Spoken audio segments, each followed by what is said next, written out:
Di video ini mungkin saya akan memperlihatkan suatu kemungkinan menarik, namun tujuan saya sebenarnya bukanlah soal kemungkinan tersebut, melainkan mengajak teman-teman semua, khususnya yang expert, yang lebih ahli ketimbang kami ini, untuk mendalami dan menggagas ide sendiri daripada cuma mengkonfirmasi kebenaran Al-Quran menggunakan gagasan orang lain tanpa effort pribadi, yang justru dalam sains itu sendiri, gagasan-gagasan tersebut masih membuka diri soal kemungkinan salah di dalamnya.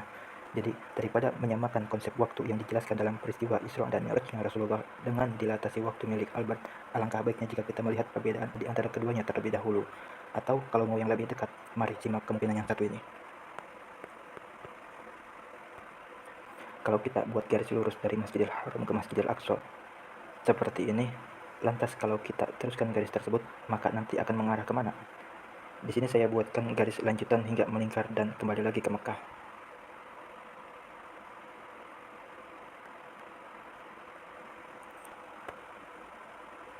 Seperti yang teman-teman lihat, kita dapat di garis diagonal ke arah utara namun jauh dari kutub geografis bumi. Bicara soal kutub, saya juga udah masukin data pergerakan kutub utara magnetik bumi dari tahun 1831 hingga 2025.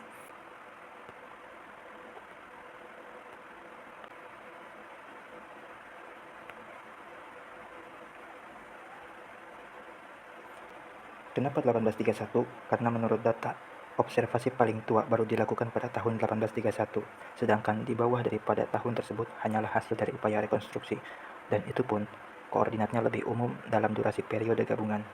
Lantas, tahun berapa Masehikah Rasulullah melakukan perjalanan Isra dan Mi'raj? Yaitu jatuh pada tahun 621 Masehi. Dan ini saya punya satu paket data terkait kemungkinan kutub utara magnetik bumi di sepanjang tahun 600 sampai dengan 650 Masehi. Di sini ada 23 fitur metadata, yang hasilnya nanti bukan satu koordinat mutlak pada waktu tunggal, melainkan sepanjang kurun 50 tahun tersebut, pergerakannya nggak jauh dari wilayah ini. Di manakah itu? Mari kita buka.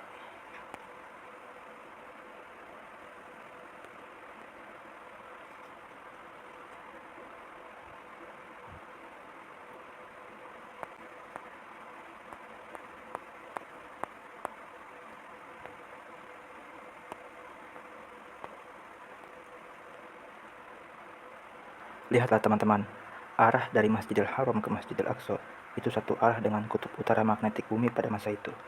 Tapi sekali lagi, kita belum tahu pasti di mana titik tunggal pada tahun 621 Masehi tersebut. Jadi intinya ini cuma perkiraan, bukan suatu kesimpulan mutlak. Berarti buruk pakai tenaga magnet dong. Bukan begitu. Bukan begitu cara berpikir para cendekiawan besar muslim di masa lalu. Dan kita pun jangan berpikir pakai cara begitu. Disinilah seharusnya kita pancing otak dan hati kita untuk mencari tahu ada hikmah apa di balik hal tersebut.